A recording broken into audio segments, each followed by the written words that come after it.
Hello everybody, it's me. For those who don't know me, my name is Bill and welcome to my Halloween special. Today, I have a fantastic list of games I've compiled. I've gotten great suggestions from some friends out there such as Chris on MeWe and a few others. Out there reached out and said, hey, you must check out these games, and so I compiled this list. What happened to the power? It's ridiculous. Oh, okay. Sorry, power flash for a second. Anyways, like I said, I have a fantastic list of games that are compiled from picks that I picked and from friends that suggested games. So, without further ado, let's check them out. Okay, so here's the first game I checked out on Halloween. This is Halloween on the Atari 2600. Now let me start off just saying, you start off as a babysitter and she's babysitting kids in the house, but she has no idea where they're at. They're all over the house and she has to go find them. Well, some big maniac killer busts in with a big knife and he's trying to chop you up. Now this game in its time was very controversial. It was made by Wizards Video. As you can see, the lights are going in and out of this room. So very controversial for its time. They also made the Chainsaw Massacre game. Now, of course, at the time in '83, a lot of stores did not want to carry this game. So they just rejected it. So this company, of course, went bankrupt. And so while liquidating the stock and trying to get rid of as much merchandise as possible, they were cutting costs by either selling this game at a cheap price with no labels or with a white piece of tape across it saying Halloween. So the game now is highly sought after from collectors for limited copies that are out there. Now, as you can see, that's why it was controversial, my head being lopped off.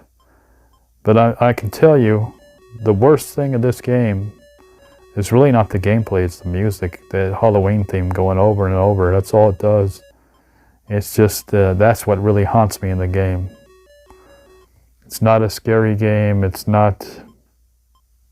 just bad in general. At least I think so. But I figured we'd get the worst game out of the bunch out of the way first. Because, you know, it's like the first piece of candy. You try it, you spit it out, you never have it again. And then you eat all the good stuff that you know about. So this is that bad piece of candy. So kids, don't eat it. But anyways, for people that grew up with it, the 2600, they may want to briefly check it out.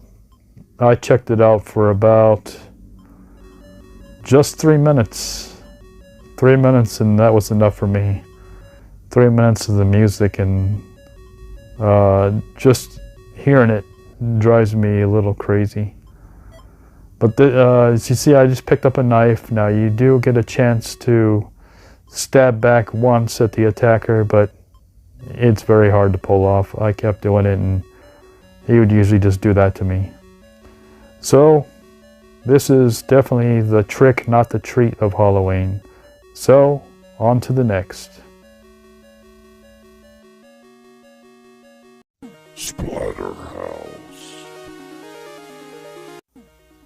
Okay, here is Splatterhouse on the TurboGrafx 16, released in 1990 by Namco. Now, Splatterhouse is an arcade-style side-scrolling beat-em-up, and it has some platform elements.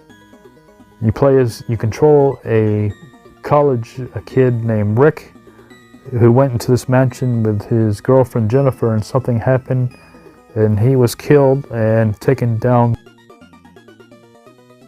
the basement and resurrected by the terror mask on his face, which gives him extra strength and other powers.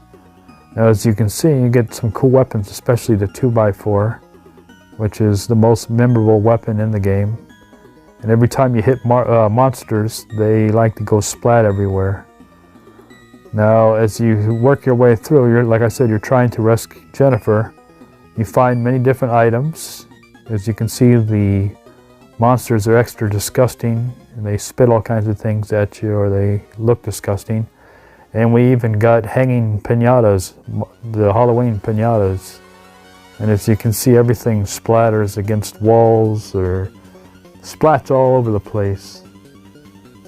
Now, this game also had 2 sequels. There was a second and third, well, actually had 3 sequels, I believe. There was part 2, part 3 of the 16-bit eras.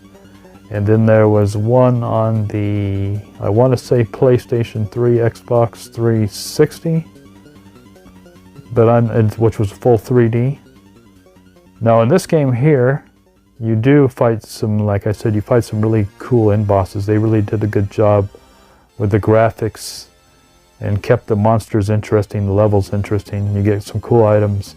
You do get a shotgun. So the shotgun's cool. You do get more piñatas, but you don't get any sticks to hit them with. So unfortunately, you're stuck with rocks. And you get this cool enemy with the chainsaw arms. He's one of my most favorite enemies in the game. Kind of just a big dude coming at you with chainsaws. And it just has really good level design, good graphics, good music. This game is definitely a treat for, not a trick, but a treat for every Halloween. Now, as you walk through the mirrors, you get to fight little blue versions of you busting out. Like knockoffs, the knockoff Jasons. And who is this? What is going on? Uh-oh. Anyways, that is it for Splatterhouse on the TurboGrafx 16. Definitely worth playing.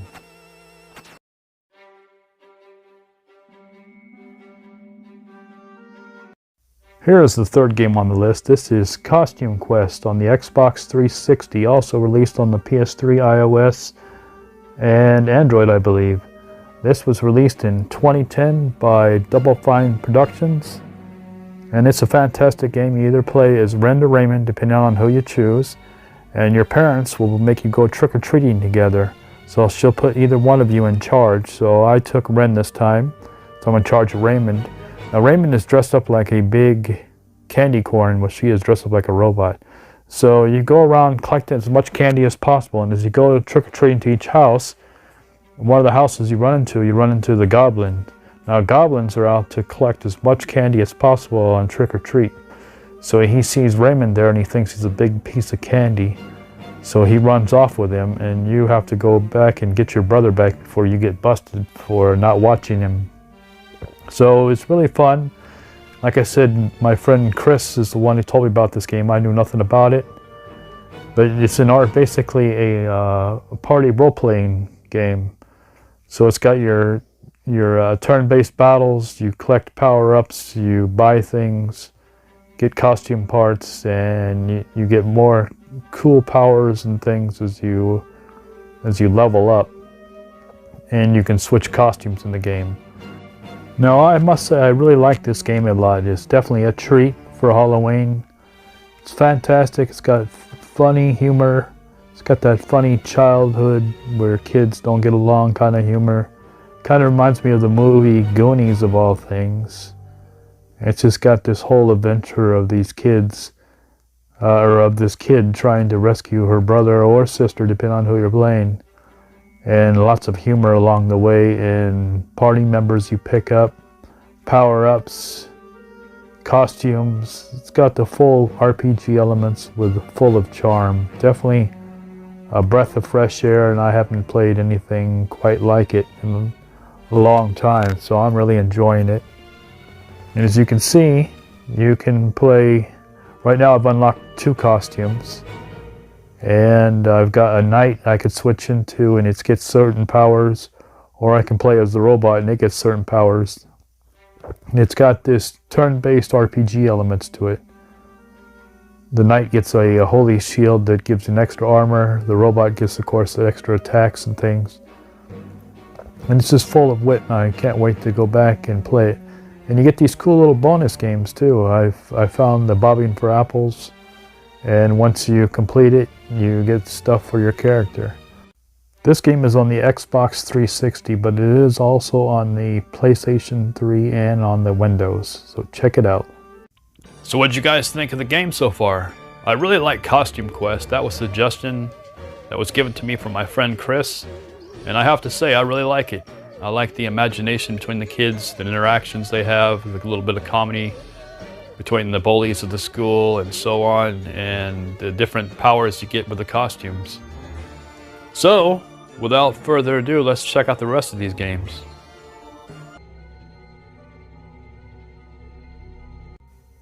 Okay, so here is Ghostbusters Sanctum of Slime, released on the Xbox 360, also released on the PlayStation 3 in 2011. Now, it's got this cool comic book art. I like it. It reminds me of the IDW comics of Ghostbusters. The story about Damazu, the destroyer of worlds, how he's come back and you have to stop him. And the Ghostbusters are tired because they've been working really hard, working long hours, and there's a lot of ghosts. So they put a ad out for new recruits. So you can play either as Alan, Gabriel, Bridget, or Samuel. And your first assignment is at the Sedgwick Hotel. So you're trying to track down and capture ghosts at the hotel's former head chef, LeBlanc. So you go around blasting tons of ghosts. It's a twin stick shooter. It's very arcade action. It wasn't well received, didn't do real well, and I think it's an okay game. I don't think it's a bad game. I think it's just misunderstood. I kind of like it a little bit to a certain extent. It's not like I said, it's not a great game though. I would probably, if I'm rating it, about a 7 out of 10, because I do like the twin stick mechanics. I do like you get different weapons. It's a very arcade style game, so that's what you have to keep in mind when playing it. It's not a console style game, it's more of an arcade style game, but it is fun for what it is. And there is tons of ghosts thrown at you, and there's a lot of discovery. You have to discover and find these collectibles. So you have to find collectibles to collect them. I'm not sure what you get. What they are, the Stay Puft Marshmallow Man dolls, and they are located hidden behind like bushes inside the levels and things. So lots of destruction, lots of destroying things, lots of different types of ghosts, and lots of waves of enemies. The only thing that I can say is maybe a little bit of a negative is the levels. They all blend together. They all kind of just the same. There's not much differences in each room. But I do like the end boss fights. I do like the ghosts, like the chef here, the head chef ghost. And it is pretty challenging. The game is going to throw a challenge at you. So anyways, this is Sanctum of Slime on the Xbox 360. But it's also on PlayStation 3 and Windows.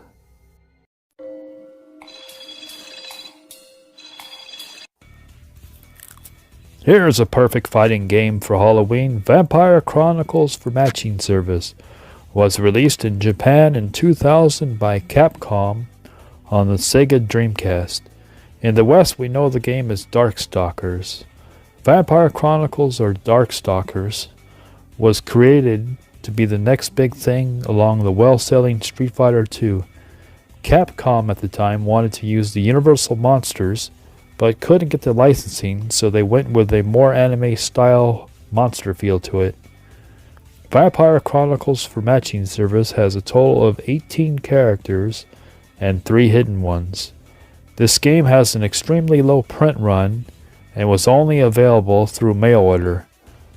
There are 4 fighting modes to choose from in the game: Vampire, Hunter, Savior, and Savior 2. The Sega Dreamcast version was mainly built around online play, so this version only has arcade and training mode, which means there are no character endings. I was actually looking for my Sega Saturn versions, but unfortunately I couldn't find them. One of the things that's excellent in the game is the music. Lots and lots of fantastic tunes to enjoy as you beat up the monsters. In 2004, this game was released for the PlayStation Portable as Darkstalkers Chronicle: The Chaos Tower. It was highly regarded and is always considered in the top 10 of PSP games. Now, if you want the best of the series, the best that I would say is on the PlayStation 2. It has all 5 games on it. The only problem is this game was released only in Japan. Now, my favorite character in the game is definitely BB Hood, which is like a little Red Riding Hood who carries everything from landmines to missiles to an Uzi in her little picnic basket. And I also like the werewolf, so let me know in the comments below which is your favorite character in the series of Darkstalkers. And let me know which one is your favorite game.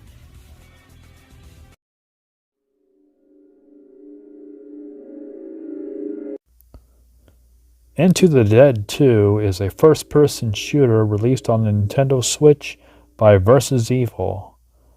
It originally was released on mobile devices. The game is an arcade-style shooter where the player has to fight waves of zombies to survive. You're constantly running through these levels at full speed. You do get a companion such as a dog and other companions along the way, and you're required to run a certain number of feet to survive. And it's constantly keeping you on the edge of your seat by keeping your ammunition low, and it's in trying to pick it up along the way and traversing the field left to right as you run. And as you can see, the zombies just rush you right and left, and it is a scary game. I really like it. The player has to escape hordes and hordes of zombies. The game includes 60 story levels, plus 36 side stories along 7 chapters. The player has 25 unique weapons across 8 classes, and you can level up your weapons as you go. The player can recruit 8 different animals as companions to help the player fight and survive for his life. Now, as you can see, here is the guns and you can choose from. As you can see, here are some really cool ones. And you do collect money along the way as you fight things, so you can buy upgrades for your weapons or just buy new weapons. And you also get additions to like armor piercing bullets, faster reloading, and so on. Now this is great. This is the DLC pack, and this is the Ghostbusters. Now you play as one of the 4 Ghostbusters, and you get different weapons and ghosts, and it's just really cool. I was really blown away and really enjoy this fun arcade shooting style with the Ghostbusters. And not only that, but they also have Night of the Living Dead. So if you watch the movies, now you can play Night of the Living Dead on the game. So you can see it how it's back into the 50s. And this, he doesn't have a weapon yet. There we go. So definitely Into the Dead is a fantastic game that I really enjoy on the Nintendo Switch, and great for Halloween.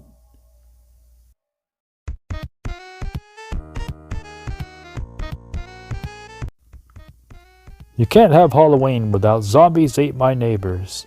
In May of this year, Zombies Ate My Neighbors and its sequel were announced for the Nintendo Switch, PlayStation 4, Xbox One, and Windows, with the port developed by .emu and co-published by Disney Interactive and Lucasfilm Games. The story is Dr. Tongue has created many different types of monsters, and he's unleashed them on your town. You have to save your neighbors before they have been eaten by all the monsters. Zombie Ate My Neighbors is a run-and-gun game originally developed by LucasArts and published by Konami for the Super Nintendo and Sega Genesis in 1993. You can play as either 1 or 2 players, take control of either Zeke or Julie. In order to rescue their neighbors from monsters often seen in horror films, such as the classic horror films released in the 1950s, or more modern films like Friday the 13th and the Texas Chainsaw Massacre. Players can collect various types of weapons such as Uzi squirt guns, bazookas, weed whackers, exploding soda cans, ice popsicles, tomatoes, silverware, dishes, crucifixes, flamethrowers, fire extinguishers, and alien bubble guns. The game has colorful and detailed graphics and a fantastic soundtrack that was done by Joe McDermott. Now, as you can see, this game is total lot of fun, and this is the sequel here. This is Ghoul Patrol. The game still has Zeke and Julie, characters from Zombies Ate My Neighbors, who must travel through 5 worlds to save their town from the horror exhibit that has come to life. Now, the game has monsters such as ninja spirits, flesh-eating plants, and ghosts that jump out of garbage cans. Now, the game is an okay game. It is not as great as the original Zombies Ate My Neighbors. I think the problem I have with the game is the way the game just moves. It's not as fast, action-paced. It's kind of more slowed down because you're searching for keys and things to open doors, and you can get very lost easily.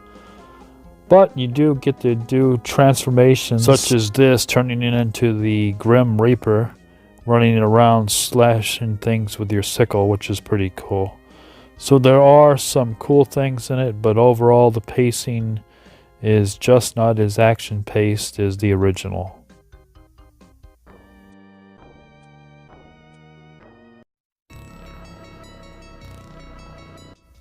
The dead have risen from their graves. Mutant and monsters prey upon the living.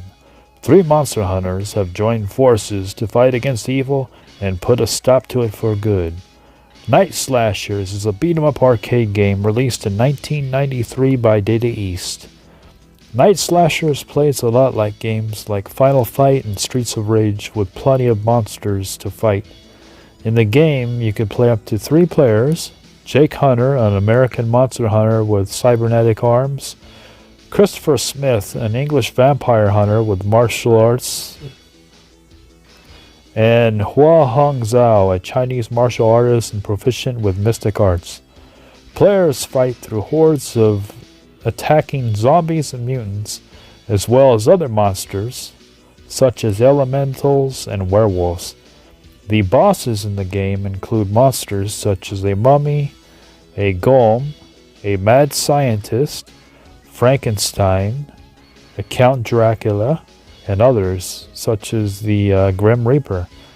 Now, this is the Johnny Turbo's arcade release on the Nintendo Switch, and it was released in 2018. As far as I know, you can only buy it digitally. It's definitely a fantastic beat-em-up game that's perfect for Halloween. The gameplay, the music, the graphics are all top-notch in this arcade classic. Now, as you can see, I am fighting the golem as we speak, and each character has one special move they can use per life, such as the martial artist, he can use the vampire hunter, he can use ice to freeze things. The guy with cybernetic arm uses a big energy ball. And I forgot what Hong Zhao does, the martial artist. But as you can see, every fighting game has the classic elevator scene. Double Dragons had it. I believe Final Fight had it. I know Streets of Rage has had it. And here is the Black Knight with his big massive sword. And as you can see, you can freeze him for a brief second. And here is Hong Hua Zhao, and she is the more faster character, whereas the vampire hunter is the more balanced character, and the guy with cybernetic arms, Christopher, is the more strong character. And here is the Dracula. So as you can see, it's a perfect game, beat-em game for Halloween, and definitely worth a playthrough.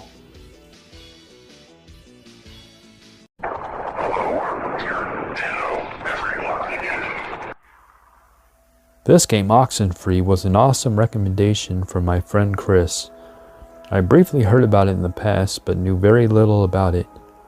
Oxenfree is a supernatural mystery graphic adventure game developed and published by Night School Studio.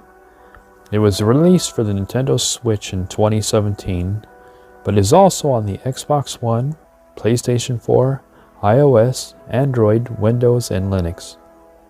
The story is about a group of 5 eccentric teenagers stranded on a haunted island who have to find a way back home. Players assume the role of Alex as she, her best friend Ren, and her stepbrother Jonas attend a high school party taking place at Edwards Island. Players play as a teenage girl named Alex on her weekend trip to the islands with her friends. Alex and her friends accidentally have unleashed a paranormal force on the island and must find a way to stop it. The gameplay is built around walking and talking mechanic with multiple choices. You have a few seconds to decide on what your response should be to each question, or not to say anything at all. I find this mechanic very interesting, and just like in real life, sometimes you wish you didn't respond the way you did. Certain dialogue options cause a thought bubble with Alex inside it to appear over the characters' heads, suggesting that the player's choice had an effect on the character's relationship. It seems each response I used in the game had a consequence for the story later on. Objects in the game can be interacted with, and Alex carries a small handheld radio that can communicate with ghosts and open up doors and perform other actions. The radio is a very important tool to use throughout the game. Not only is it interesting to use, but also adds to the eerie feeling you get in the game. The sound effects, the music is top-notch in the game. The game has no game over screens.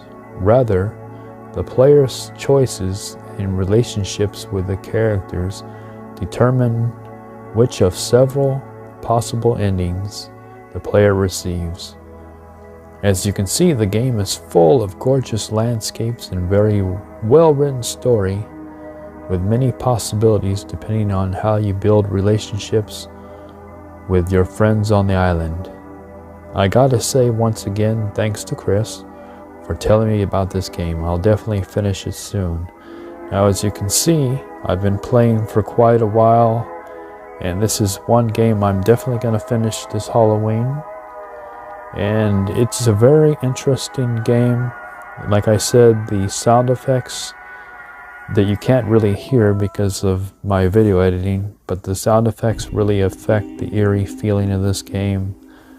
The atmosphere is a lot more beautiful than the video can capture when it's sprawling and moving, interacting with the sound effects in the background, and the interestingness of the using the radio stations to tune in, to talk to the ghosts, or hear different radio broadcasts from the past, or different songs and things add to the eeriness of the game. I'm very lucky that this is my last game on the list. I saved the best for last all by accident, and it is definitely a highly recommended game to play anytime, especially on Halloween. I hope you guys liked this video. Don't forget to comment, like, subscribe, and if you have any good suggestions on games such as the fantastic Oxenfree that I played or Costume Quest, games that I didn't even know about, please leave it in the comments below. And if you find this content interesting and you really liked it, you think other friends would like it, please share it with them. It'll help the channel grow. Anyways, that is it for this episode. Don't forget to comment, like, subscribe. Happy Halloween, my friends. Have a good one. Till next time. Take care. Comment, like, subscribe.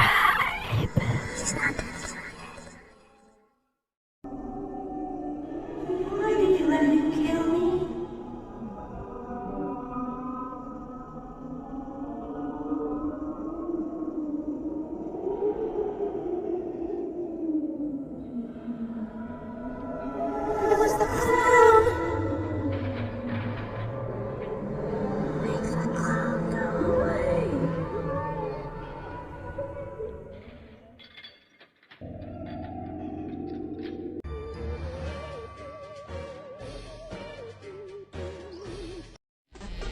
Welcome to BB Super Show.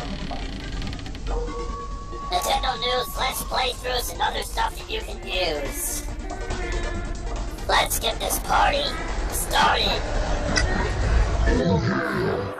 Happy Halloween. Welcome everybody to another fantastic episode of BB Super Show. Plenty of stuff, so let's get this party started. Here's some gaming news bit. Yeah. The first bit of news I have is Pokemon Sun and Moon demo is out. I've been playing it. I beat the main part of it. It's pretty short. Very awesome music, very awesome graphics, very awesome gameplay. Really looking forward to the game. Anyways, once you beat it, do not delete it, because if you go back into the game, it continues on. There is time-based moments. One guy tells you to come back the next day and gives you some stuff. One tells you to come back in 11 days. One tells you to come back in 24 days.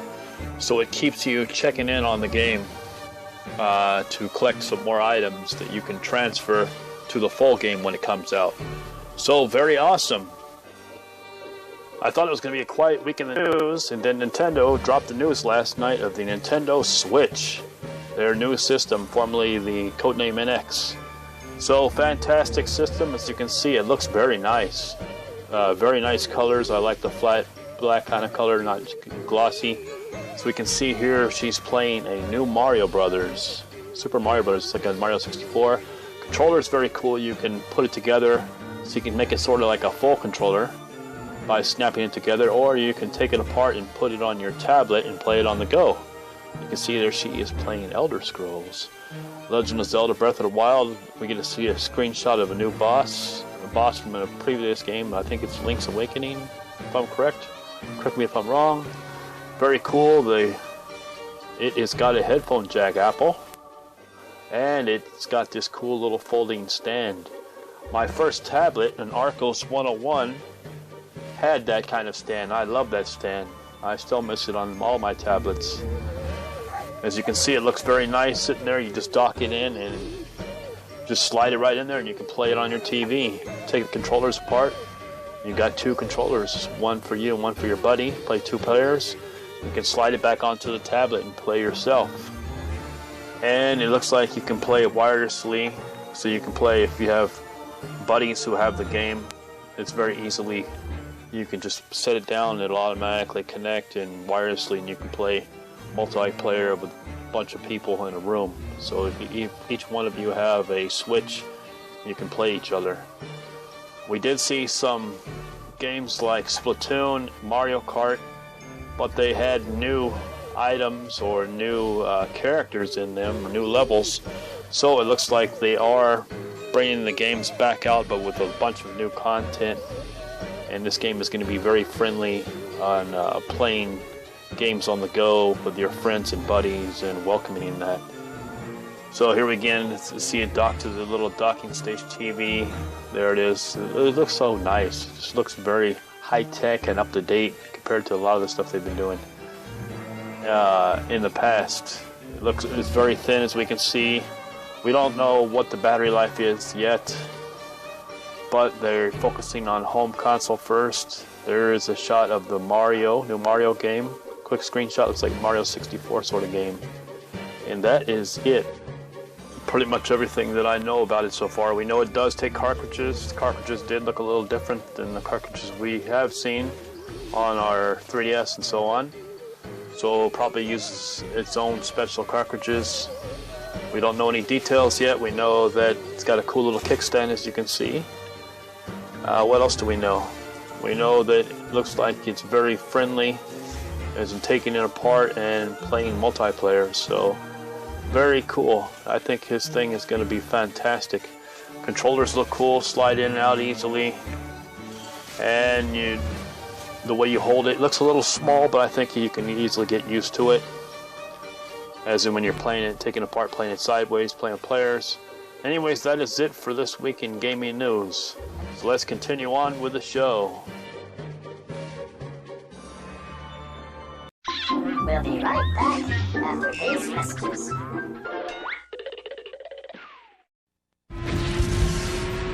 Here, the revolutionary Geo Pocket Color. With 16-bit power, linked to the Sega Dreamcast. Revolving joystick. 146 color display. 6 cool styles. The graphics will blow you away. Geo Pocket, way ahead of the game.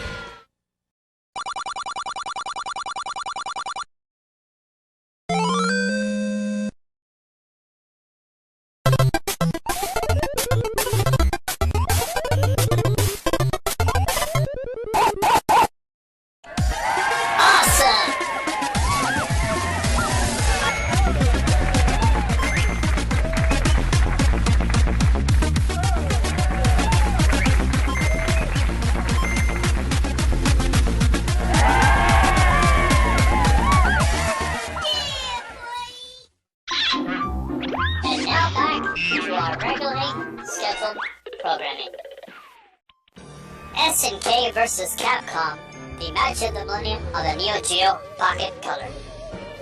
The Geo Pocket Color released in 1999 at a price about $70, I believe. It was a 16-bit graphics, had a 2.7-inch display, resolution by 160 by 152, 146 colors on the screen, and it ran off of 2 AA batteries, which would give you 40 hours of gameplay, which was very good back then.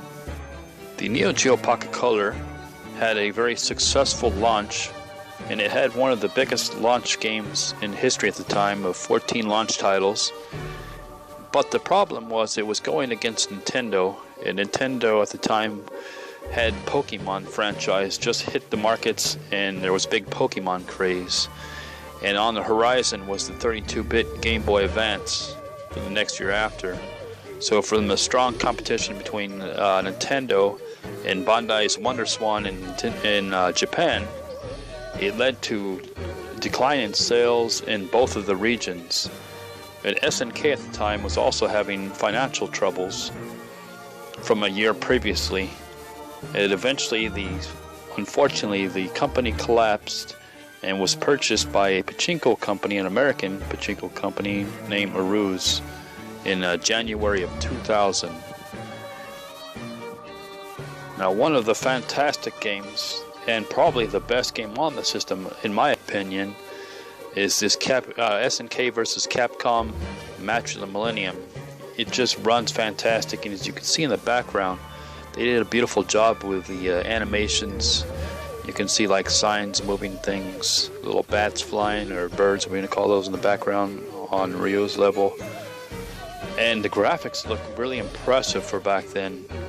You're comparing this to a Game Boy Color and everything. It had this 8-way directional clicky stick you see off to the left. It was fantastic. Very good for fighting games. You could, great for especially fighting games. You could feel it clicking.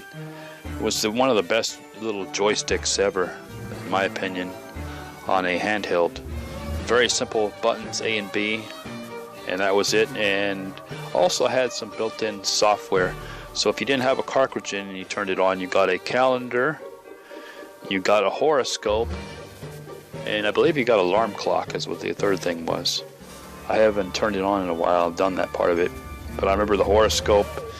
It was a very basic horoscope. It would just basically give you a rating of stars or of how well your day was going, for money, love, success, and things. And it was interesting. A little calendar built in, so quite a bit before the Nintendo DS did it. And they also had a little alarm clock, I believe. So it was fantastic. Fantastic little system. And as you can see, this game is really, really good. It's Capcom vs. SNK Match of the Millennium.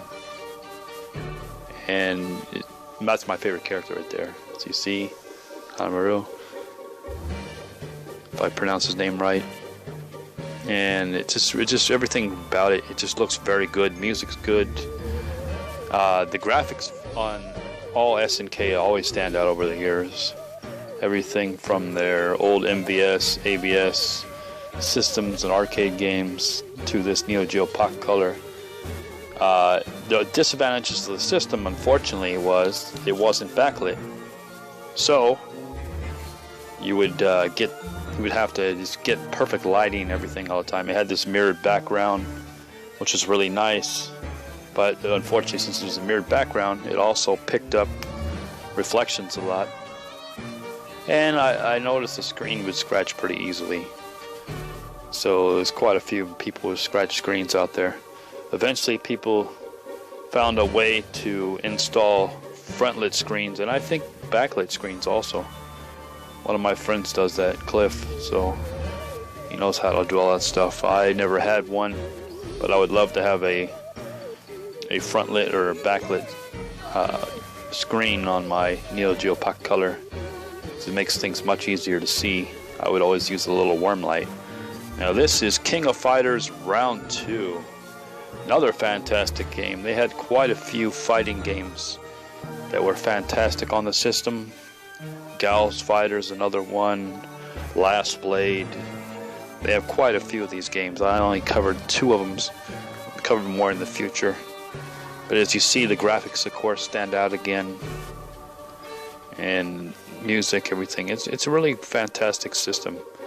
Problem with the little control stick, the clicky stick, it's perfect for fighting games, but not so great for platformers. Not as great, at least. Still not terrible. Sonic the Hedgehog came to it. And the problem with this also, the system, was they didn't get, SNK didn't get tons of third-party support. They just got very little, so I think there was a total of 83 games officially released.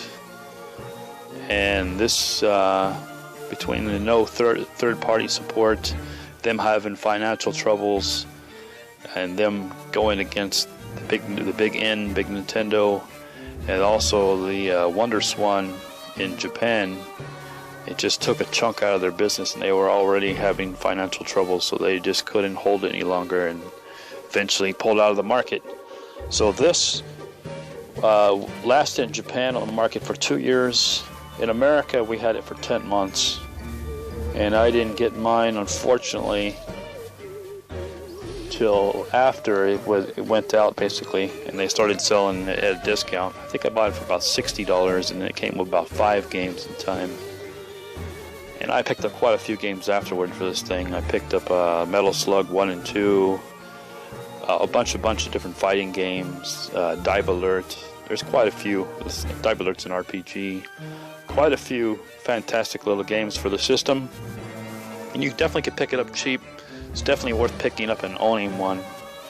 You're just going to have to buy either a worm light, like those old ones you use for the Game Boy. They kind of run off their own batteries and shine down a light on it at nighttime, or just play it during the daytime. That's what I did. I got a worm light for mine. I think I modified a Game Boy one, and it worked just fine. As you see, this game's fantastic also. Not much movement in the backgrounds in this one. There wasn't on the other one really, except for like the lights and the signs and things. But on this game, as you see, it still looks fantastic. The graphics, characters always look really good on these games and all the Neo Geo Pocket Color fighting games. I would definitely check eBay. The prices may be a little higher nowadays because they weren't in huge numbers sold, and now the system's older since it's from 1999, so it may be hard to get, but definitely check it out. The games are pretty cheap usually. I find the games pretty cheap here and there, so definitely fantastic collection of games in the system, so definitely check it out. I have quite a few in my collection. I have about 40 plus games, so I have quite a few in there, all pretty fantastic. This King of Fighters Round 2 is a fantastic game. Gals Fighters is another one, so definitely check them all out. You can buy them pretty cheap. Anyways, that is it for this episode, showing off 2 games on the Neo Geo Pocket Color.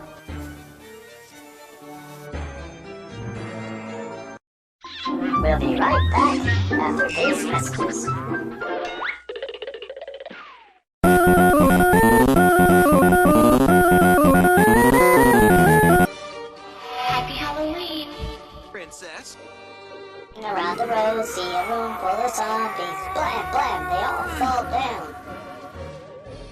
Subway. Eat fresh. And now back to our regularly scheduled programming.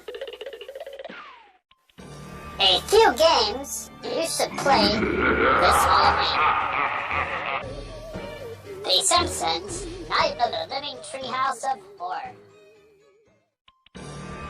Okay, the first game, The Simpsons Night of the Living Treehouse. Fantastic game on the Game Boy Color. I actually missed this back in the day, and I just started playing it, so I'm going to be playing this all the way up to Halloween and beating it. So basically, it takes different episodes of just like the cartoon would, different things happen. This one, the first one, you start off with you're rescuing Santa's little helper who's trapped in the attic, but the lights are off in different rooms, so you have to find a circuit for the circuit breakers and replace them. So replace the circuit breakers. So the only tough part I noticed is you can't duck and shoot with the slingshot. So when there's things on the ground like rats coming at you and stuff, you have to basically lob it at them. So you have to be at the right angle, as you can see like there. There's my first circuit breaker there. So let me pop it in there. And it's really fun. Graphics are pretty good for a Game Boy Color game. Gameplay is a lot of fun, actually. So I'm definitely going to beat this. I'm surprised I missed it after all these years. Because I've played many of them. Played on Nintendo, Super Nintendo, Genesis, Master System, original Game Boy Black and White, arcade.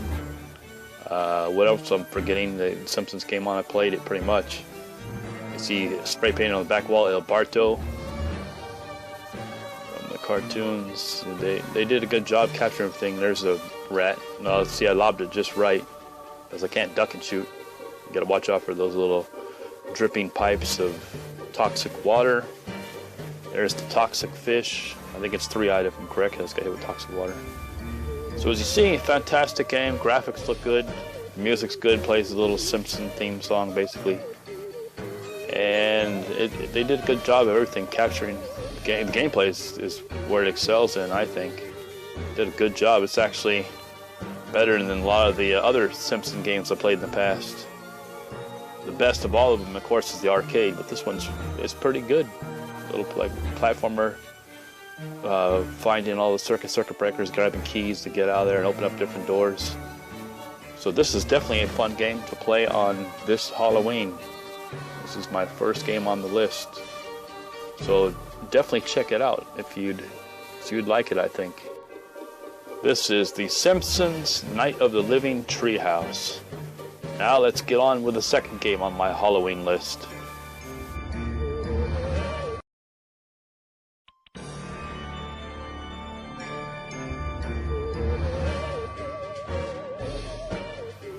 Doom 2 on the Game Boy Advance. Doom 2 is a fantastic game on the Game Boy Advance. Tours Games of Australia developed Doom 2 for the Game Boy Advance, which was published by Activision.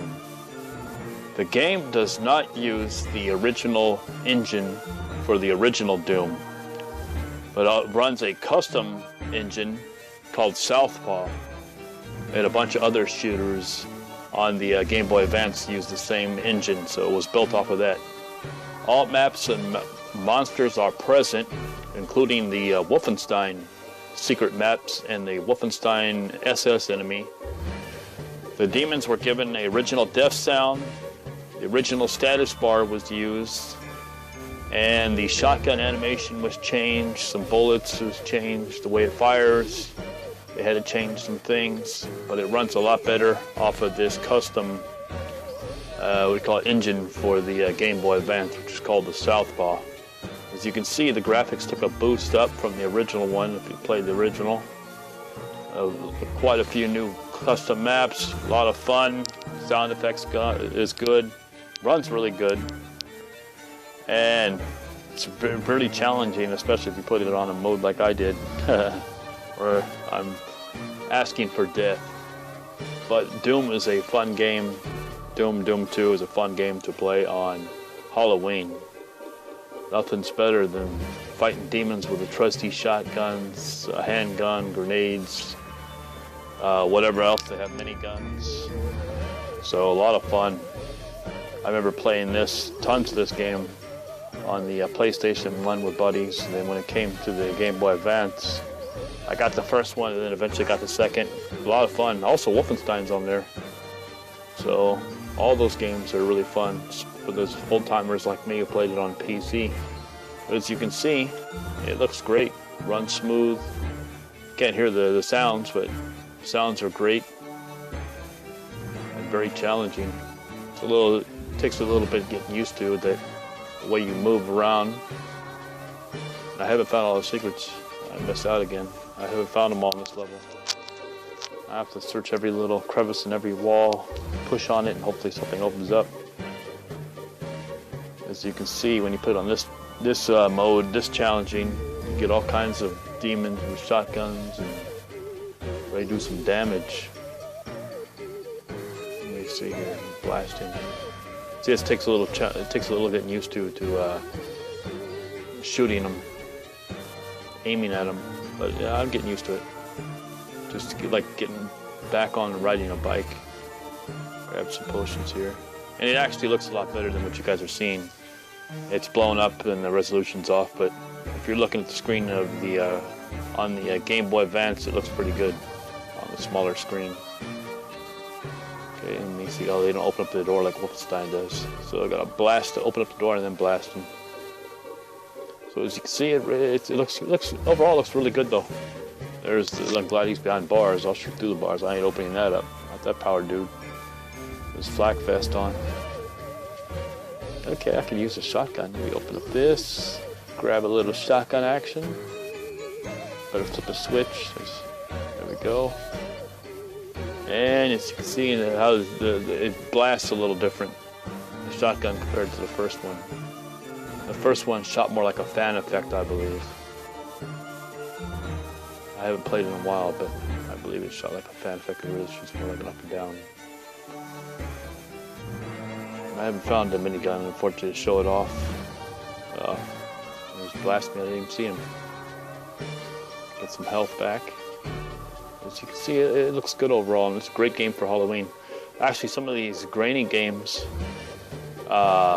even though they don't look great, they're actually more scary that way, I think. Okay, that is it for Doom 2 on the Game Boy Advance. Let's get on with the third and final game on my list for games for Halloween. We'll be right back after these messages.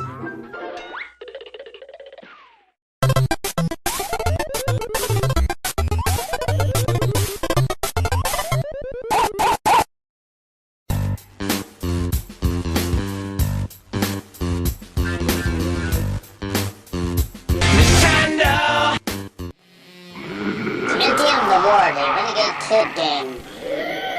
This is Don't Free Me, Silent Hill. Be afraid, be very afraid. Be advised, the sound effects in the game that you hear are not in the actual game. I added them so the video would not be flagged. The actual sound effects in the game are much better than what I've added, and they fit the atmosphere and add to the horror a lot better. So I figured I would just give you a heads up. Now on to the game.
Thank you, my friend.